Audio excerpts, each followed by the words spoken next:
Ladies and gentlemen, welcome to this panel in the second session of today's portion of the Carnegie meeting. We don't have the advantage of one of those cozier but crowded rooms upstairs, but we do at least have a seat for everybody, which certainly wasn't the case in the panel I attended earlier this morning. This is a panel about enforcement, particularly enforcement with an eye to a future in which there might be few or no nuclear weapons. And so we're starting off with the basic presumption about the way human beings behave, that as a general proposition, humans cheat. Not everyone and not always, but commonly enough that the prospect of cheating, the possibility of cheating, shadows many domains of human interaction. And this means that when agreements are reached, there's always a worry about compliance, always a concern that the other guy may not live up to the terms of an agreement, fear that the terms of an agreement will be violated. In our domestic affairs, we have contracts and a legal system meant to adjudicate and enforce them. It's all about dealing with the problem of cheating. In the international realm, we have, in every treaty context, a concern about compliance, and this is certainly true in the domain that we all work in arms control and proliferation, but it's equally true if you look in international trade or other areas where agreements are reached. There are always worries about monitoring compliance and struggles about what to do if compliance is not forthcoming. And in our domain of arms control, the whole question of compliance has been central to the history of our subject. We've had huge controversies over verification, which really has to do with can cheating be detected. We've had huge controversies over compliance, that is to say, are they cheating? And we have had at least some protracted controversies over the question of if they are cheating, what can and should be done about it. And in recent decades, we've seen in the cases of North Korea and Iraq and Iran protracted struggles over the question of how can an agreement be enforced once there is evidence or indication that one of the parties is violating its obligations under the terms of the agreement. Now, to a surprising degree over the history of arms control, there has been tolerance for cheating. That is to say, one reaction to the problem of cheating is not to do very much. If you think back to the 80s and the Reagan administration, there were allegations from the administration itself that the Soviet Union was cheating on just about every arms control agreement imaginable, while simultaneously urging the negotiation of further such agreements. So it's not always the case that cheating produces a strong, vigorous reaction. But of course, in some contexts, particularly when there are already large numbers of nuclear weapons in play, what might be called strategically inconsequential cheating may elicit minor responses. What we've seen with more consequential alleged cheating in recent years is much more earnest efforts to find an effective enforcement reaction. But the theme of this panel is that we are possibly heading toward a world of many fewer or even no nuclear weapons. And in such a world, there will be both a need for very high levels of transparency, and we would expect much lower tolerance for cheating. And indeed, the charter for our panel, which was sent to our panelists, says, states will not abolish nuclear weapons if they are not highly confident that everyone will comply with key disarmament agreements and nonproliferation rules. I would say that word highly is quite significant. Reliable, robust enforcement of compliance will be vital. Reliable, robust enforcement. That category may be a null set today, but perhaps in the future we'll do better. And so here are the questions before us. Do recent compliance and enforcement experiences tell us anything about the future? And what are the gaps between what's needed for enforcement and what the international community is now prepared to do? And in order to respond to these questions, we have a very distinguished international panel. They have longer bios in your program, so I'm not going to spend a lot of time introducing them. Speaking first will be Ambassador Richard Butler from Australia. He's currently a global diplomat in residence at NYU after many years of a whole series of amazingly interesting posts, including head of UNSCOM and chair of the Canberra Commission and various other interesting posts that are relevant to our concern. Second will be Martine Briand from the French Ministry of Foreign Affairs, where for the last couple of years he's been director of the Nonproliferation and Disarmament Division. And finally, our old friend Alexei Arbatov, who's head of the Center for International Security at the Russian Academy of Sciences and involved in more things than I have time to recount here, as well as being politically active in Russian domestic politics as the vice chairman of the Yabloko Party and a former longtime member of the Russian parliament. So without further ado, I turn over the floor to Ambassador Butler.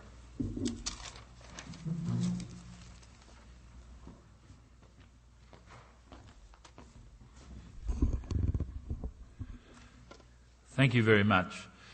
We've been given an extremely short time in which to address what I consider to be one of the most important subjects on the agenda of seeking a world without nuclear weapons, so I'll get straight to the point.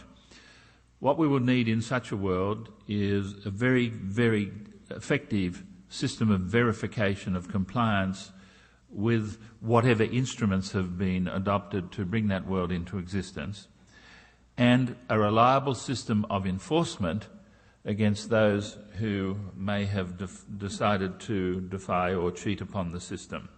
Now, actually, that's what we're supposed to have now under NPT and under the regime of IAEA and its safeguard system, and the process of referral of incidents of non-compliance from the Board of Governors of IAEA to the United Nations Security Council.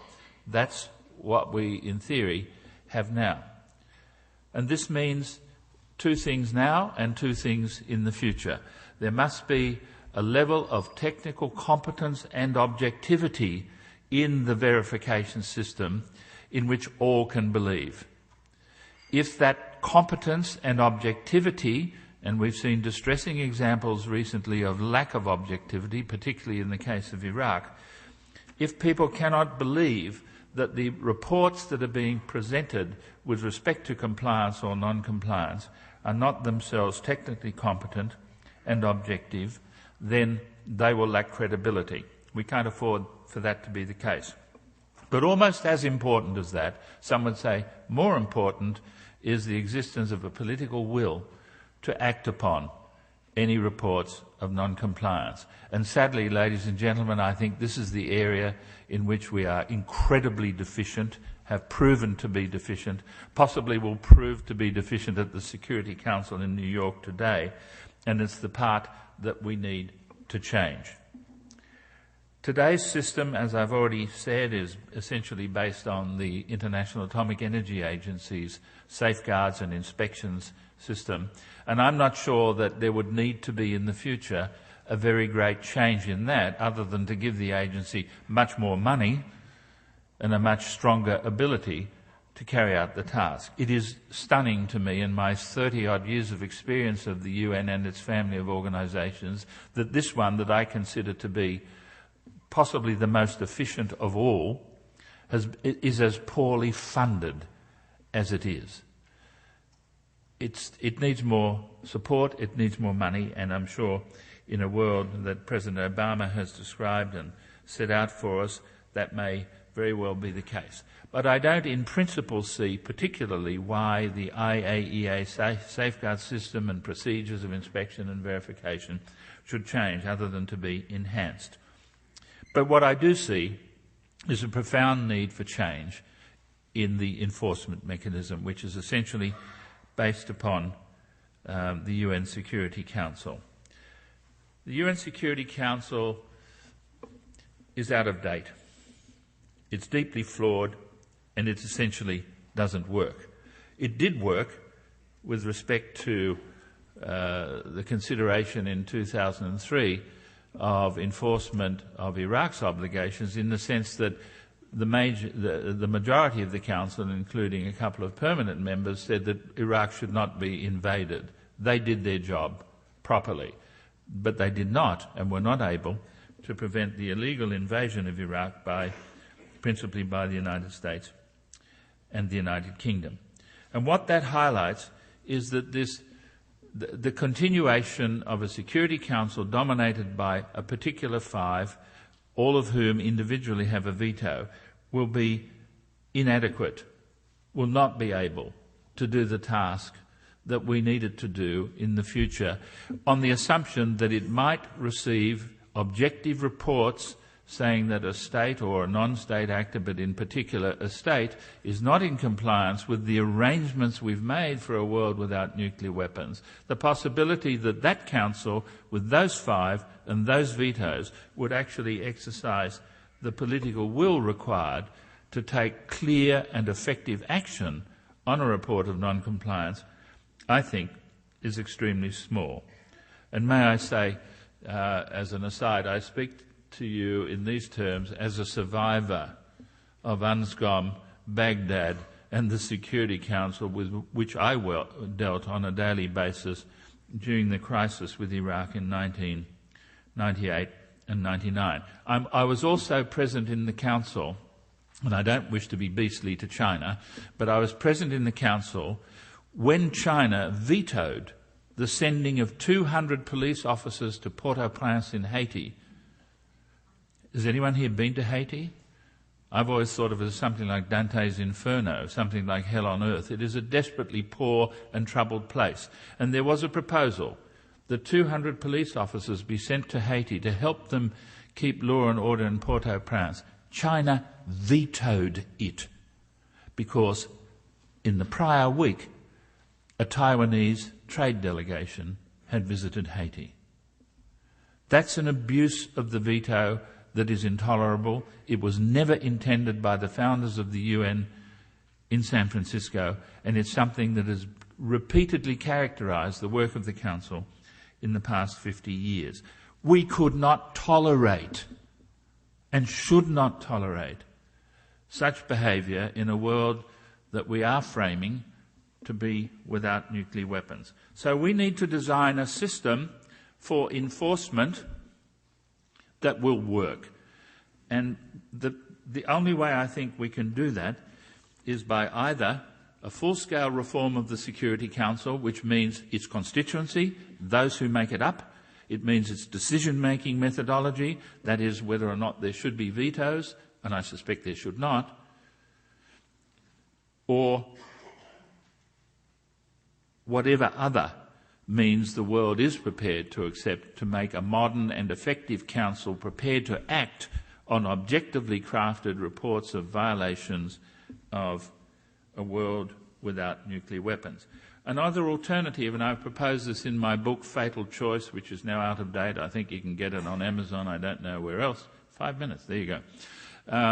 It can be obtained. But I propose in Chapter 6 of my book, written about 5 years ago, that what we might instead have is a Council on Weapons of Mass Destruction. And I'll take these remaining minutes to put it to you. Why did I propose that? 2 reasons. One, having sat for 5 years as Australian ambassador to the UN, sat for 5 years on the Committee of Reform of the Security Council and become crucially aware of how difficult that will be, of how relentlessly selfish the permanent five are and refuse to see any diminution of their privilege, it seemed to me that we should let them keep it. Let them have their politics as usual, where they cast vetoes of the kind that I just described, that I saw China cast a few years ago.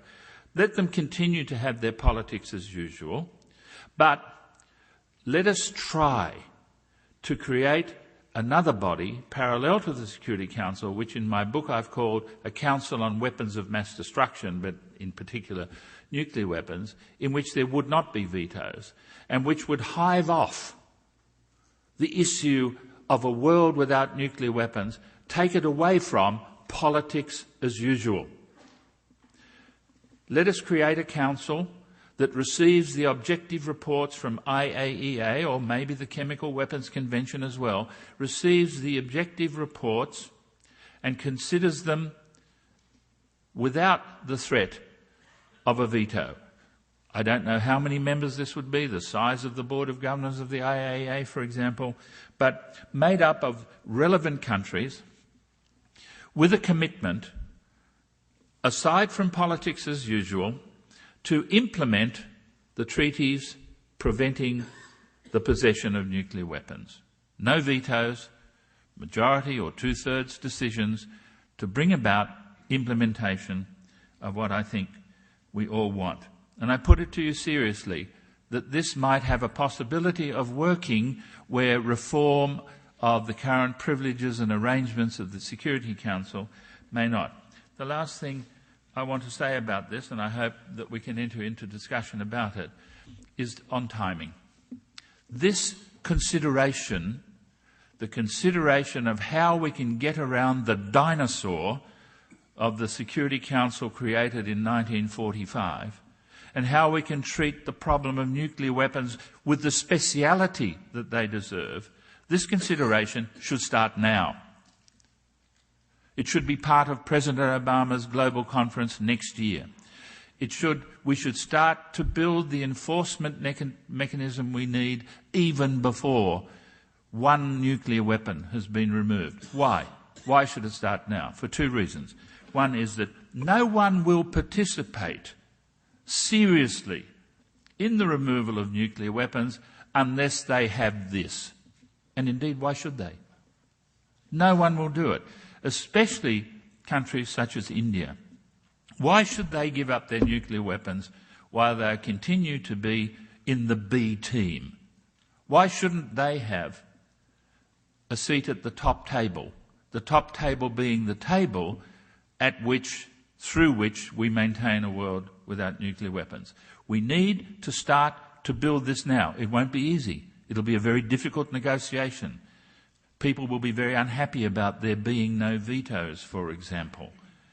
But unless we have an instrument that is truly effective to enforce a world without nuclear weapons, it won't come into existence. So, in addition, my second point is that I believe that the prospect of giving a whole new global system of management of what is called in the Charter the maintenance of international peace and security would itself serve as an incentive for states to take part in what we are then building.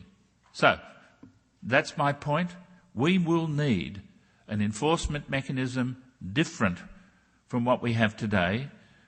The verification and reporting mechanism, it seems to me, is fine. It just needs to be bigger and stronger. And that new mechanism of enforcement, if the Security Council won't do it, has to be a new council, a new instrument, without vetoes, to ensure that this special subject can be treated objectively outside of politics as usual. And we should start to build it now, in advance, because that's what states will want to know that they can be a part of, and that will be an incentive for them to take part. Thank you.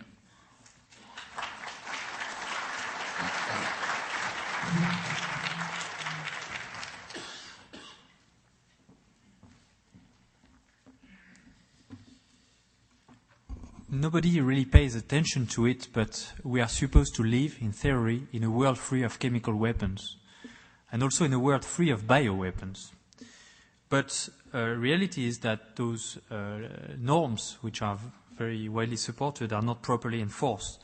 There are still doubts about programs of concern in some signatory states, and there remain as well many non-signatories, and also some key enforcement instruments, such as, for example, challenge inspections in the CWC, are not used at all. So it's not very encouraging. Of course, it should not be a pretext for inaction on the path towards nuclear disarmament, but it highlights a key issue for the process of disarmament to succeed: enforcement. I think this issue about enforcement boils down to two issues which are linked and not separated. The first one is enforcement of a world free of nuclear weapons, which means finding ways to deter and punish possible cheaters, and also to prevent any return of nuclear weapons. But the second issue, which is very much linked to the previous one, is enforcement in a nuclear weapons-free world, which means how do you ensure peace and security in such a world.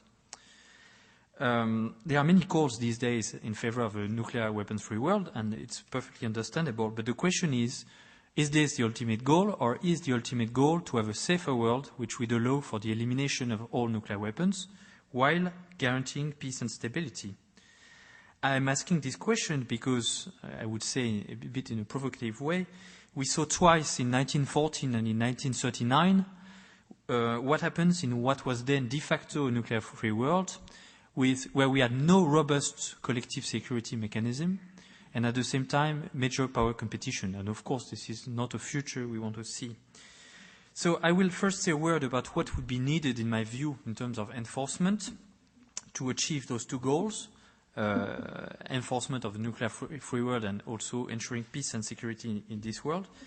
And second, address briefly the changes it might require, not only among nations, but also within nations.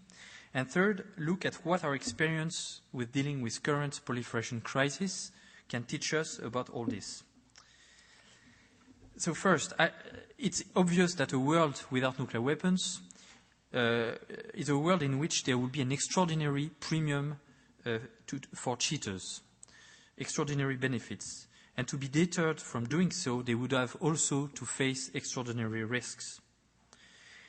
An enforcement mechanism would need to achieve two things. First, deter a renegade to go further and to actually acquire nuclear weapons. And second, reassure others so that they don't hedge and don't also get ready for developing nuclear weapons. So how would it look like? First, as Ambassador Butler said, it should be based on a credible verification mechanism, which would mean unprecedented levels of transparency and intrusiveness. Second, it would need a swift and effective decision-making process. So should it be the UNSC? Should it be something else? I don't know. But it's true also that if you think about it, probably veto rights would have to be limited. The third characteristic is that it would require teeth, that is, effective capabilities to coerce renegades, including through robust sanctions and possibly, unfortunately, the use of force. And this could be done either through an international force or through the use of national forces. But we would have then a large number of very delicate issues to deal with. First, one of the lessons of today's proliferation crisis is that there are always competing priorities when dealing with non-proliferation cases. Inaction can be motivated by economic interests, risks of instability, or political concerns. So the key issue, as underlined by Ambassador Butler, is the issue of political will. Of course, one could imagine that preventing an unraveling of a nuclear weapons ban would be the highest priority. But the situation could be quite different if the renegade were to be a major power, because other concerns, such as the consequences of severing economic ties with this power, or worse, a major conventional war, of course, would be taken into account. Then the second very delicate issue is basically what about military intervention and the use of force in such a world? There are basically two ways, usually, to guarantee peace and security: balance of power or collective security. And they might not be compatible. Balance of power would mean that in a nuclear-free world, probably it would be a conventional balance of powers. States which were protected by nuclear deterrence would probably want to catch up with their potential adversaries, and so it could lead to some form of conventional arms race. The problem is that it could be destabilizing on one hand, and on the other hand, go against the other instrument we could have, that is a collective security instrument to enforce a nuclear weapon-free world. The other possibility is through the establishment of an effective collective security mechanism in which, as I mentioned before, an international authority would have truly powerful means to enforce international rules. So there's a bit of a dilemma there, because if we don't complement the elimination of nuclear weapons with credible conventional disarmament, it might lead to a scenario of destabilizing balance of power arms race. And if we do put in place a collective security mechanism, it would mean that states not only would have to renounce nuclear weapons, but also fundamentally the use of force to settle international disputes. And that they would also accept international military intervention, even if it is not in their national interest. And this is true not only to enforce the world free of nuclear weapons, but also for all the other reasons for conflicts in tomorrow's world, whether it is conflicts on natural resources or human rights crisis, etc. So this is the extent of the problem. Now, there's also another issue, which is that not only this nuclear weapons-free world would require a dramatic change in international relations, but also probably very radical changes within nations. On this, my first point is that there's a kind of fundamental asymmetry in disarmament depending on political regimes. In liberal democracies, cheating is more difficult because you will find always whistleblowers or journalists or maybe members of trade unions to denounce clandestine activities. We tend, in our countries, to mean and to do what we say. Well, it might not always be the case in other kind of political regimes. So the question is, how would it play in a nuclear weapons-free world? The second issue is that effective verification, as I said, would also request an unparalleled level of intrusiveness and transparency, which might be difficult to accept under some political regimes. And third, enforcement through an effective collective security mechanism would require also accepting limitations on sovereignty. We in the EU, this is something we have learned to live with because that's what we do. We have delegated some elements of sovereignty to the EU level. But in other cases, in other countries, limiting sovereignty might not be acceptable, at least at this point. My third point is, what lessons can we draw from current proliferation crisis, that is mostly Iran and North Korea? Here we have two countries which are in open defiance of the UNSC and of the IAEA, with so far little cost for them. And we have also some players in the international community which do not seem yet to be prepared to take meaningful action to push those countries to a choice between cooperation and isolation. And there may be many reasons for it, whether they are free riders waiting for the others to take care of the issue, or whether they have economic interests that they are not prepared to sacrifice, or just that they lack a sense of urgency. But the reality is, today, we are probably not doing, as the international community, as much as we should do. The Iranian case is particularly interesting because Iran is in breach of 5 UN resolutions, 9 IAEA board resolutions, and still, faced with this open defiance, the international community has, in the past 6 years, reacted very slowly and in a very limited manner. But for people who are really sincere about pursuing this objective of a world free of nuclear weapons, Iran, of course, is a matter of concern on two accounts. If Iran were to get a nuclear military capability, it would make this prospect even more remote because of the cascade of proliferation it would generate, especially in the region. And second, our failure to prevent it through multilateral action not only would have consequences for regional security and the non-proliferation regime, but also for the international system as a whole. In a way, the Iranian nuclear issue is a test case for collective security, both for the authority and effectiveness of international institutions such as the UNSC and the IAEA, but also for the ability of major powers to cooperate to address major security threats. So we have to do it right. Just to conclude briefly, it would be truly a very different world which would allow for the complete elimination of nuclear weapons. But don't misunderstand me. This is not a pretext for inaction at all. But while we pursue our efforts on the disarmament path, and there are lots of concrete things that can be done, and for example, the European Union has presented some proposals to the UNGA last year about this. So while we pursue our efforts on the disarmament path, we have to work in parallel also on a much broader agenda in order to make collective security a reality. First, finding satisfactory solutions to the Iranian and North Korean issues, and on this we must show no complacency. Second, progressing in all the other fields of disarmament. Again, I've mentioned chemical and biological weapons, but there are also some conventional issues that need to be dealt with. And third, strengthening the authority of the Security Council and other relevant international institutions such as the IAEA, because at the end of the day, it's through effective multilateralism that we might create the conditions for the elimination of nuclear weapons. Thank you.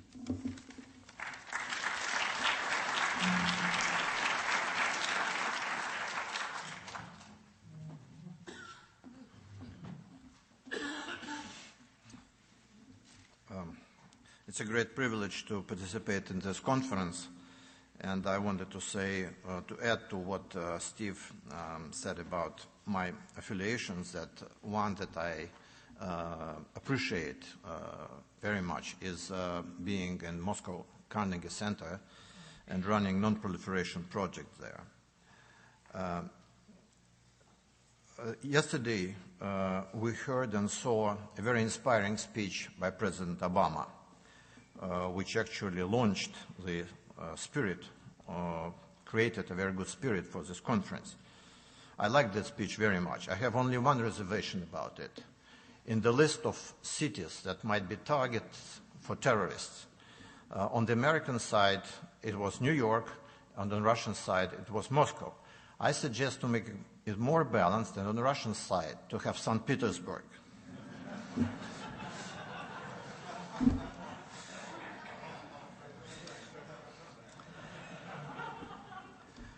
Otherwise, when talking about the non-nuclear world and the requirements of disarmament, we should distinguish between two basic categories of states. One, nuclear weapon states that allegedly will become denuclearized, and other category, non-nuclear weapon states, which will have to abide by the terms of non-proliferation regime. If I have time, I will talk in the end a little bit about nuclear weapon states, but let me start with non-nuclear weapon states, for which non-proliferation regime is a principal framework within which enforcement is to be contemplated. The requirements of enforcement in non-nuclear world or world free of nuclear weapons are not very clear, because several features of that non-nuclear world are not clear now. First of all, how the international system will be arranged. Certainly, it will not be present international system minus nuclear weapons. It will be a very different international system, and it will be closely related to requirements of enforcement. For instance, why the stronger sanctions against North Korea are not possible? I think the principal reason is because North Korea holds South Korea as a hostage. And any use of force have to be matched against the consequences of North Korean retaliation. Why more forceful sanctions against Iran up to now have not been taken? I think the principal reason is that Russia and China are much more concerned about the United States from security point of view than about Iran. and also because Iran holds hostage the oil supply. First of all, its own oil supply to European states and Far Eastern Asia-Pacific states. And secondly, the Hormuz Strait, from which most of the world oil comes from. Clearly, the future denuclearized world should have no such problems, otherwise we will never reach it.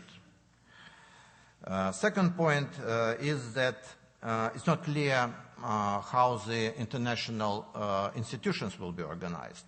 Most probably, United Nations Security Council will be different. Most probably the procedures of decision-making in Security Council, in the United Nations, and its regional branches will also be different. But it's very difficult to imagine how it will be arranged in the future. And third, but certainly not the least important, it's not clear what the nuclear energy will look like.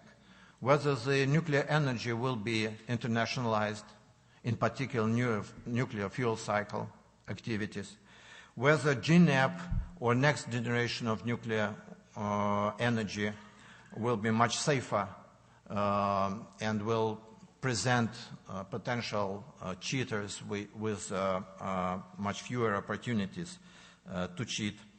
All these things are not very clear now, and that affects the analysis of enforcement requirements in the future. Let me comment in a very concise way on some of the problems of enforcement which are at present degrading the efficiency of non-proliferation regime, and which will have to be improved, corrected, if we are to get to a non-nuclear world or to get closer to a nuclear-free world. First of all, of course, and I agree with those who think that the weak political position of nuclear weapon states in enforcing non-proliferation regime, because of their failures in fulfilling their commitment according to Article 6.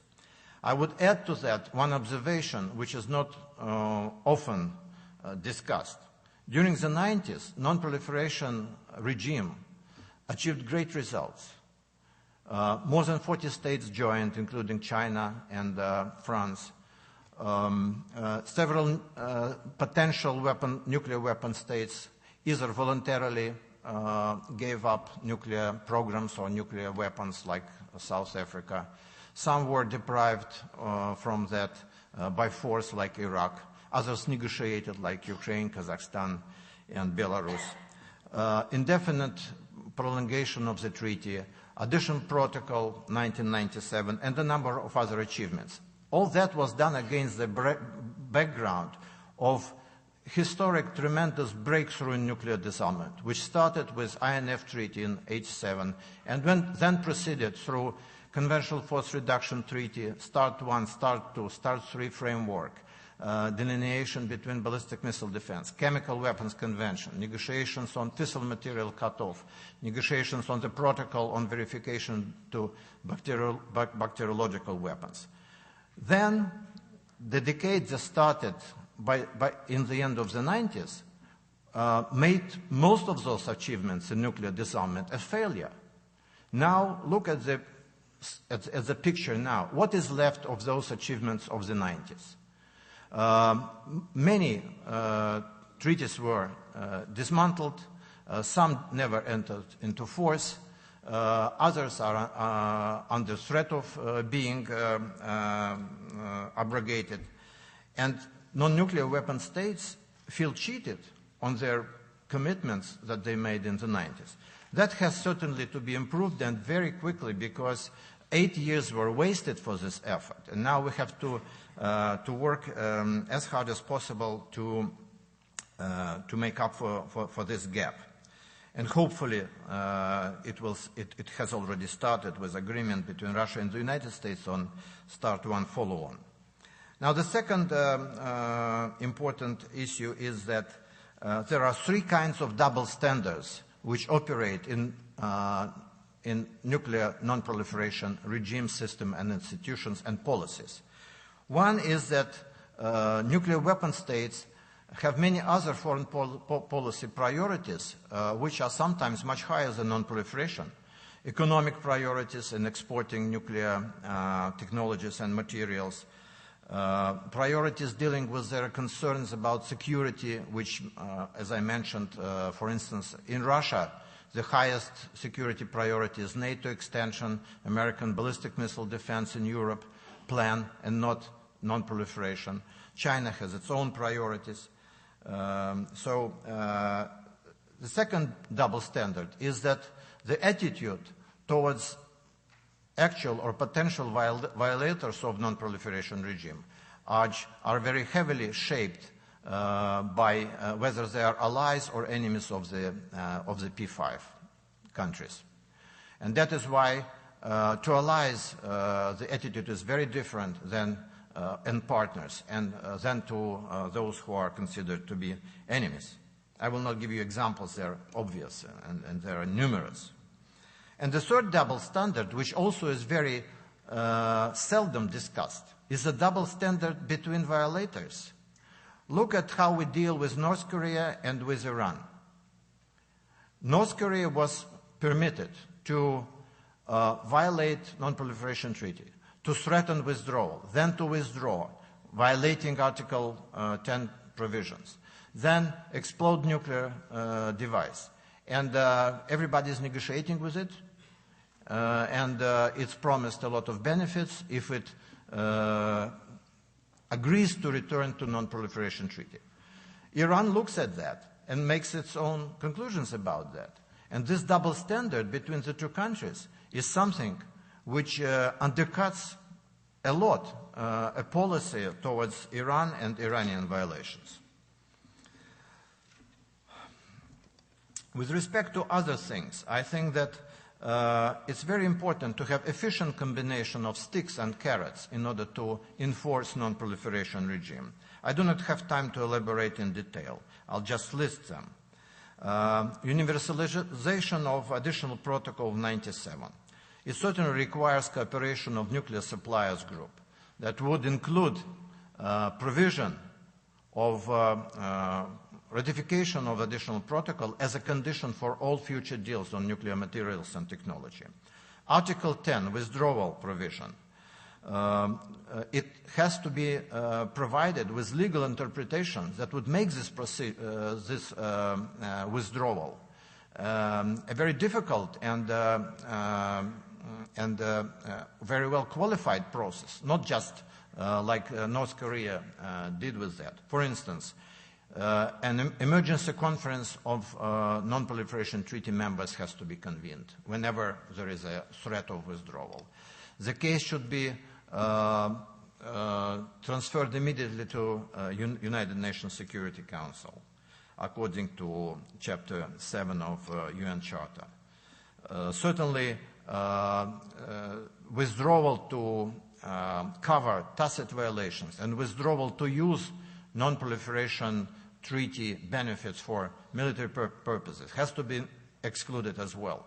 And this withdrawal clause should be also included into nuclear suppliers group deals for all future exports of nuclear materials and technology.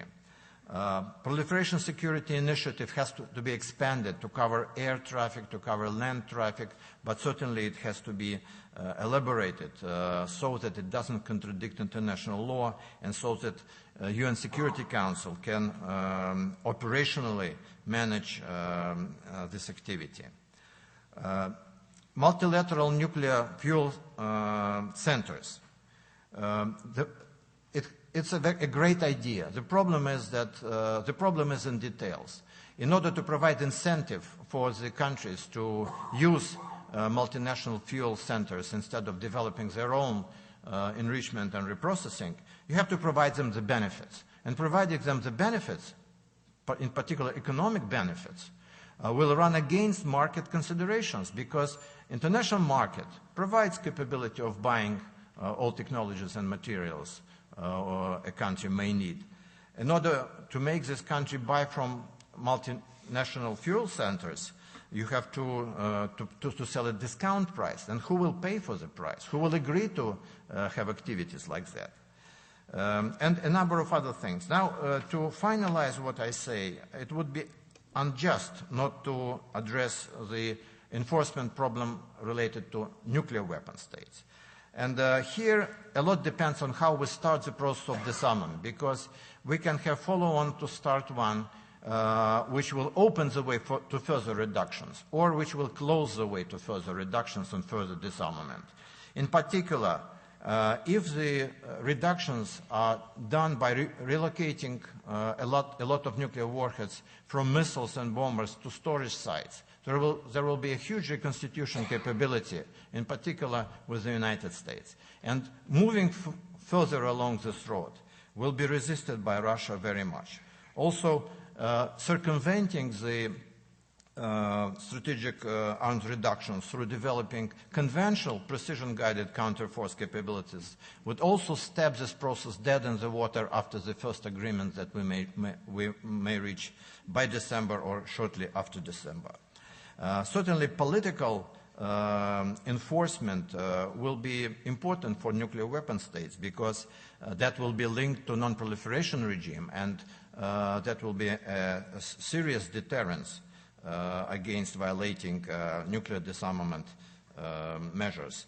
An elaborate system of disarmament and non-proliferation agreements, regimes, and treaties would in and of itself present a powerful deterrence against violations either by nuclear weapon states or by non-nuclear weapon states.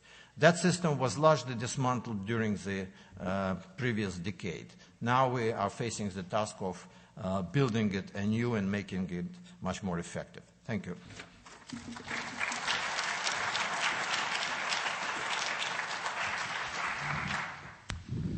Thank you very much. I think we've had three excellent presentations that were both on time and to the point. We're scheduled to go till 12:20. There's a session in here at 12:30, so we need to be prompt and sticking to our schedule. We also have the special constraint that Alexei Arbatov has divided loyalties and has another panel in which he has prepared to speak. And so he will be leaving us in a few minutes' time to go and make a brief presentation in another panel. So what I propose is, if you have a question directed at Alexei, let me privilege those. And I see Scott Sagan, so go ahead. Scott Sagan from Stanford University. None of the panelists discussed the issue of rearmament of the former nuclear armed states in a disarmed world. And it seems to me that that's the extra element of enforcement, or the flip side of enforcement. The fact that a former nuclear state could rearm much more quickly than other states could be both reassuring to them, because they could take the last steps even with some uncertainty about other enforcement mechanisms, and it would be a deterrent against other states, because they would know that the nuclear powers could go back to that status more quickly. What are your views on rearmament as a enforcing or not enforcing mechanism for enforcement in a disarmed world? Alexei, do you want to take a crack at that?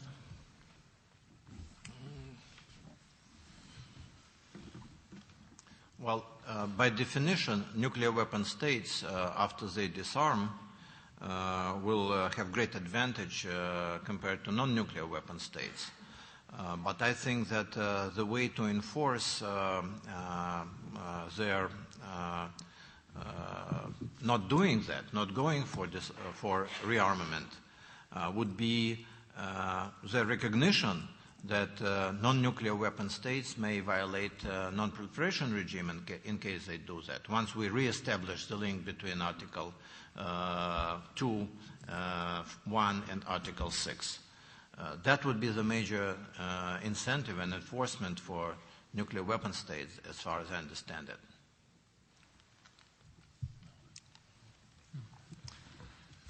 Well, that's an interesting question. Yeah, in any case, it would take quite some time. because even if they would have an advantage, they would need still to produce fissile materials for weapons purposes, to have the right people to do the right things.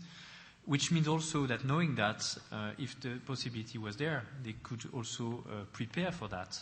And so it would be a kind of, they would be hedging probably this way, preparing for this possibility. And so the question is, would that be stable or unstable? That is, if one former nuclear weapon state lacks confidence in the others, it could be pretty unstable. So I don't know to which extent, and it has to do with the question about what about the fuel cycle in a nuclear weapon-free world? What amount of constraint should be put on it? But my concern about this, if there's no irreversibility in the process, is that it would be very unstable. So in theory, you could think about, slowly former nuclear weapon states reacquiring capabilities, in a controlled manner. But reality, again, all this is theoretical, but reality might be very different, might be unstable and lead to disasters. So this is an idea I'm not very comfortable with. Okay, if there's a question for Alexei, I would privilege that, yes? And please identify yourself. My name is Ed Aguilar. I work with the Project for Nuclear Awareness. And my question for Mr. Arbatov is based on your comment that you said that violators are treated differently depending on whether they're friends or foes of members of the P5 with a veto in the Security Council. So my question is, do you agree with Ambassador Butler's point that you really need a new council, a WMD council, to deal with this issue? Or if not, how would you get around the problem of a double standard? And for Ambassador Butler, I would love to hear more elaboration on how you would set up such a council. Thank you. I agree with Ambassador Butler, and but I would add to that a couple of other considerations. I think that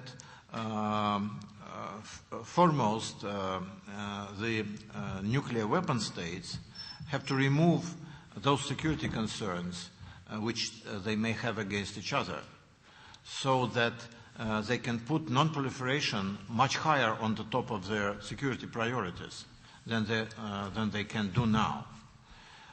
In that case, they may shift to judging whether other countries are friends or enemies, depending on those countries' behavior with respect to non-proliferation, rather than the other way around, when the behavior of other countries in non-proliferation is assessed on the basis of whether they are friends or enemies. And Ambassador Butler. Ambassador, do you want to add a word? Just very quickly, I don't differ with Alexei at all. I think he's given a very good answer to your question. But on the other detail of how would such a council be established, I would like to think that two things would need to occur. First, there would have to be agreement on my basic principle, and Alexei has just reflected on this, that this is such a world without nuclear weapons. To maintain that world is such a special subject that it cannot be the subject to the veto as we have known it. The veto has been systematically abused for over 50 years. If you look at the negotiating record in San Francisco, it was never intended to be used for the purposes for which it has been used. I think it's now almost 300 times. Principally during the Cold War, the two main protagonists protected their friends and other states in a way that was never intended. Now, if it's considered too difficult to change that, or risky, it may be considered that the preservation of the veto in the Security Council as presently constituted does serve some good purposes in maintaining some kind of cooperation amongst those five. Personally, I have profound doubts about that, but I must keep this answer shorter. If it's considered that that system has some virtues and needs to continue, then we'd have to have an alternative mechanism. And that alternative mechanism should have as its hallmarks that it is to deal with the maintenance of international peace and security in a world without nuclear weapons. And that for that purpose, a council specifically tasked to do that job would not be characterised by the existence of vetoes, but another decision-making methodology, probably by 2/3 majority. And finally, you asked the question about how would it be brought into existence. I would have thought that it should be a subject that would be covered in the global conference that President Obama is talking about, or whatever other procedure is pursued to strengthen the intrinsic instruments for creating a world without nuclear weapons. But my point has been that at the same time, there must be initiated a discussion on the political management of that world. It can't be put at the bottom of the agenda. It has to start right at the beginning. Ward, do you have something for Alexei? Yes. Quickly, I'm puzzled. Two of you have advocated or suggested that an international world order after nuclear weapons will be remarkably different from the world order before. I'm not sure I understand why that should be so. If I get a tool and use it for a while and then give it up, it doesn't fundamentally change my character. It seems to me that politics grows out of the human character, and why it is that we expect that nuclear weapons would fundamentally have changed the way people will interact politically. We didn't, for instance, after the Chemical Weapons Convention in 1925, people didn't say, well, everything's going to be different now. There'll be an entirely different world order. And when the Biological Weapons Treaty was signed, people didn't say, everything's different now. And so I'm confused. Ambassador Brooks said that nuclear weapons are not just the physical, actual, practical results of the explosion, that there's this kind of aura around them of magic. And if someone can explain that magic to me, I'd be grateful. Well, that's a very good question. Actually, it's a question which is in the center of debates around non-nuclear or nuclear-free world. I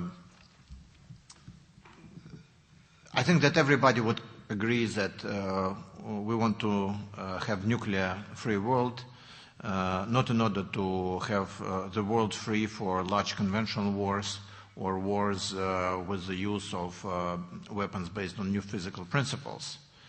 Whether nuclear deterrence worked or not in the preceding 50 years is a matter of great and very different speculations.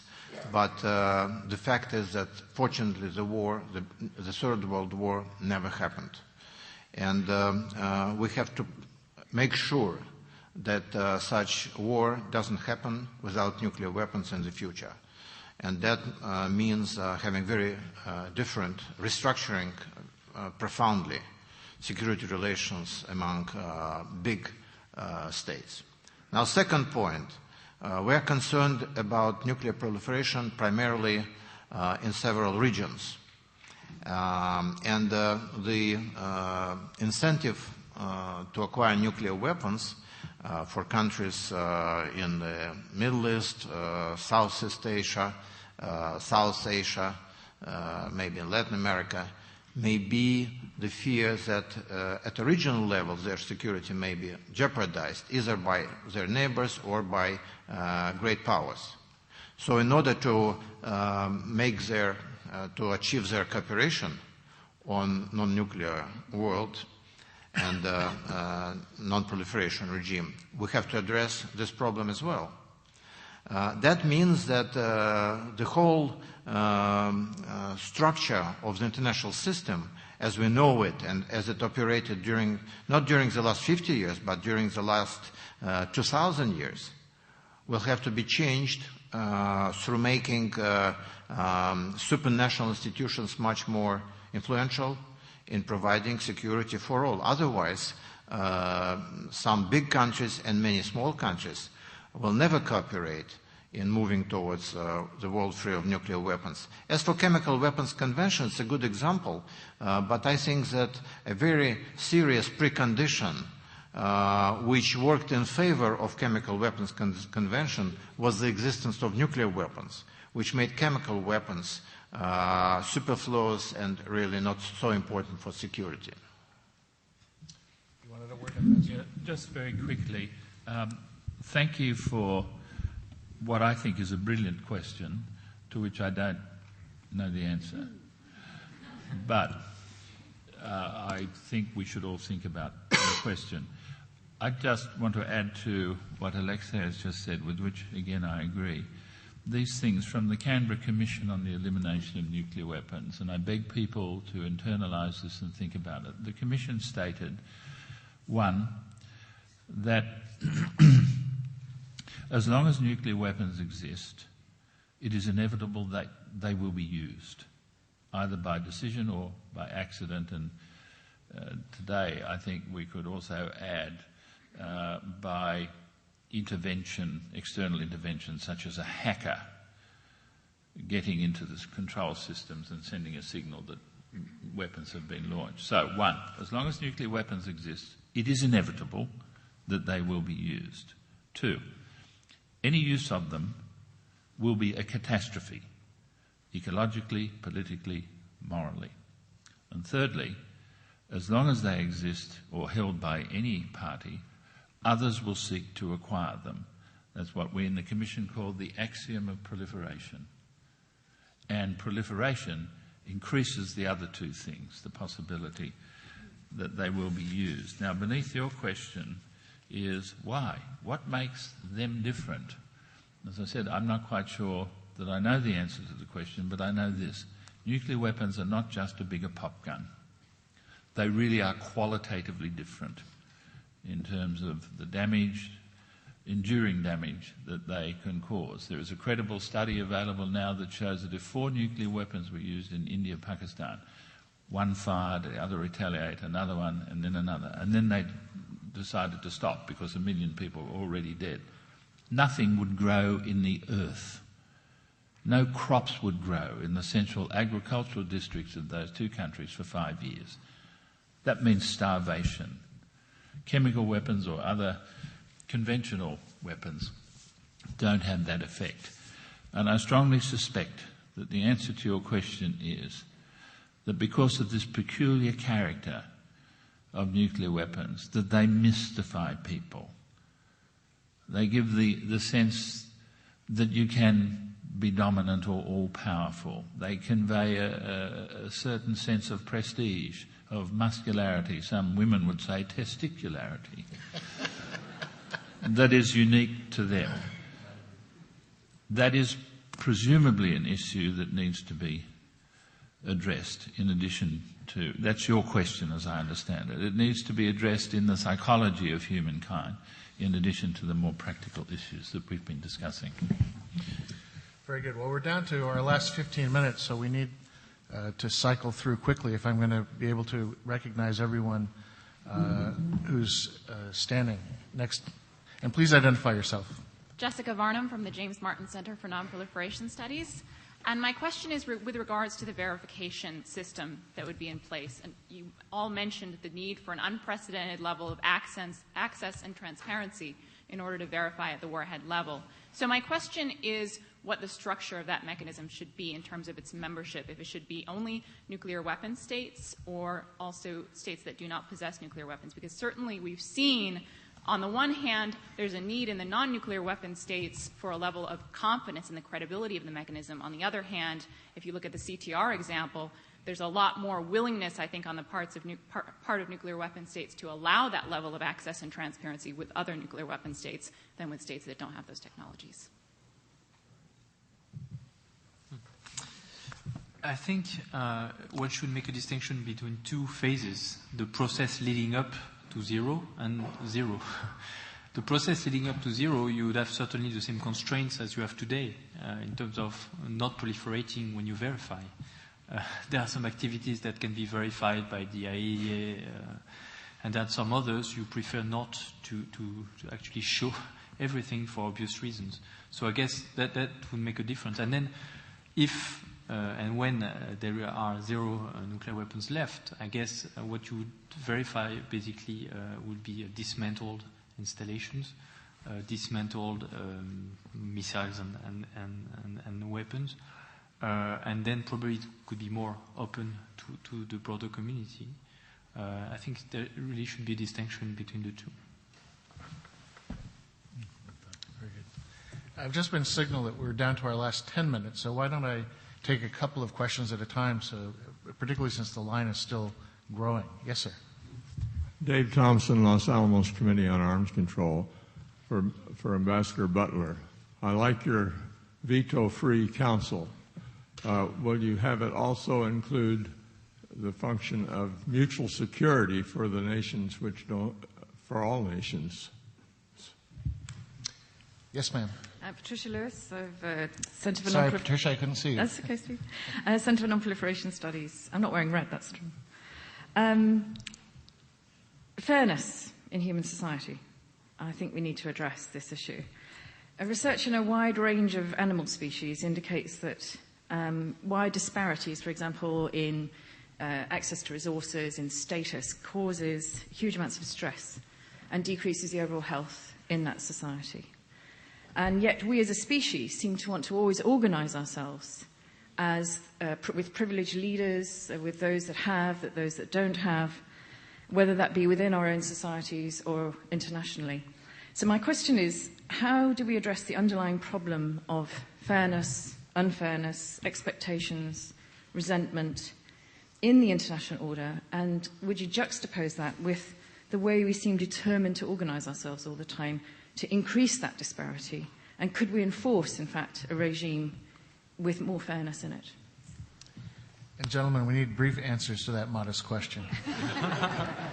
Please. Well, there are two questions there. On the question of mutual security, we do in fact have a structure under which international relationships amongst states is conducted that has been around for 60 years now,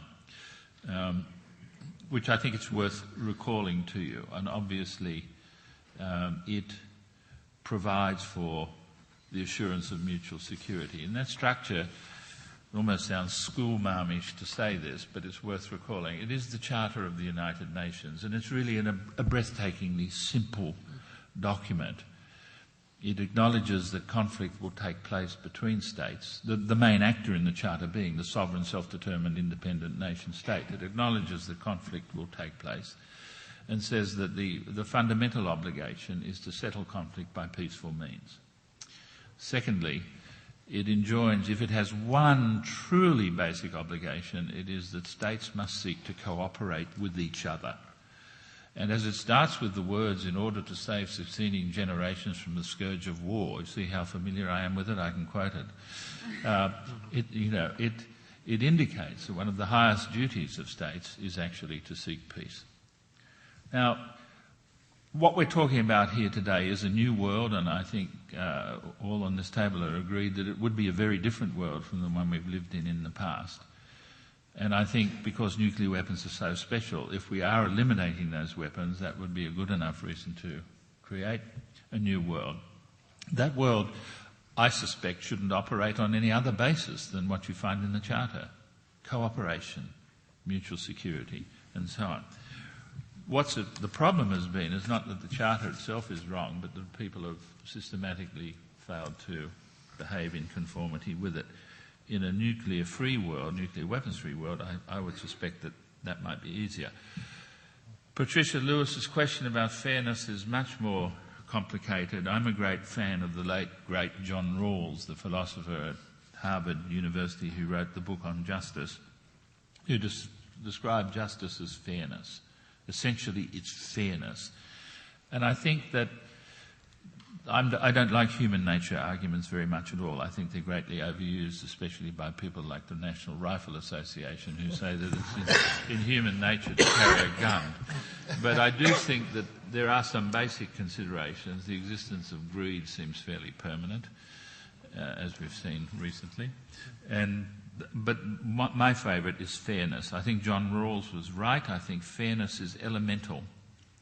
Human beings will not tolerate systemic discrimination. It's not to say that there aren't differences, rich and poor, other differences amongst people, but human beings, as Patricia has pointed out, will not tolerate systemic, structural unfairness. The NPT is given a bit to unfairness, and it's one of the problems that it's had. And if we're to manage a world without nuclear weapons, it has to be a far fairer world than it has been up till now. Very good. We're done. Now to our last 5 minutes. I think we possibly have room for 2 more questions if we can get brief answers. And Laura, since you were waiting, if you want to go back to the mic, you would be the second one. Okay. Yes, sir. Ed Lyman from the Union of Concerned Scientists. On the verification question, in addition to having to verify dismantlement in nuclear weapon states, you're also going to need a verification system for fuel cycle facilities, both in nuclear weapons and non-nuclear weapon states, that has a much higher, much lower tolerance for anomalies than the current system. Because in a nuclear weapons-free world, you can't tolerate an anomaly of a dozen significant quantities that persist for several years. So I'm a little not quite sure what you mean that the verification system today is fine. We just need better enforcement, because the link, how do you determine whether an anomaly is worthy of escalation? So that's my question. If you can both be quick, I'll take the last 2 people with a very short question, please. All right, I'll try. Diane Perlman. I'm a psychologist for social responsibility and George Mason University Institute for Conflict Analysis and Resolution. Given the axiom that you just mentioned, I mean, nuclear, we're having a sort of a civil discussion about something that's really absurd and insane and irrational in lots of ways. And it seems sometimes that nuclear weapons have a life of their own, and we're at the effect of them. And the idea of enforcing the world without nuclear weapons, we're focusing on sort of an external control and a world of enemies. And we would there's a concept of first order change dealing with the symptom, and second order change dealing with the underlying relationship and the system, that we do a lot better focusing on the, say, enmity than the enemies, and focusing the energy and resources on transforming our relationship. So, for example, with Iran, the idea we must not let them have nuclear weapons, and pressure and carrots and sticks is likely to break down and provoke defiance and humiliation, whereas something more like the grand bargain, if we put energy into transforming our Ma'am, we're about to get the hook, so you need to get to your question. So, just could you comment on that? I think we need policy of mutually assured survival. And 1 sentence, please. Clark Colley, National Nuclear Security Administration. Can nuclear disarmament proceed so far apace of broader conventional disarmament? Why don't you each take 1 minute each to... You have 2 minutes. More or less. Okay, so on the last question, I think that a world without nuclear weapons is a world without nuclear deterrence, and countries being countries with rational interests, they would look for at least conventional balance. So the risk would be then, without these nuclear equalizers, to have countries increasing their conventional arsenals. And so the question will be, if we want to have a stable world, the question, as seen from a state perspective, is how do we make sure we go from a stable order today to another stable order tomorrow, in which peace and security will be maintained. And so I tend to think that having an elimination of nuclear weapons without having at least some serious conventional arms control mechanism would be extremely difficult and probably unstable. On the other issues, verification, the question is, we can design all kind of very subtle and delicate verification instruments. Today, we don't have a lack of verification instruments to deal with proliferation issues. The problem is not that. The problem is just the will to use them. Again, in the chemical convention area, we have this challenge inspection. In the IAEA, we have special inspections, but they have never been used or once. So the question won't be about designing this comprehensive verification system. It will really be about the willingness to enforce them and so to draw consequences from non-compliance. Our time is up. My answer to the question is yes, it can proceed without conventional disarmament. We have vastly too many nuclear weapons in the world, and it is inevitable by accident or design that they'll be used, and it's intolerable. On the psychological question, again, like the previous one, it's very, very complex, but can I end by saying that one of my favourite jokes is the one that says, just because you know you're paranoid, it doesn't mean they're still not trying to get you. People have got to stop thinking that way about nuclear weapons. Thanks. Ladies and gentlemen,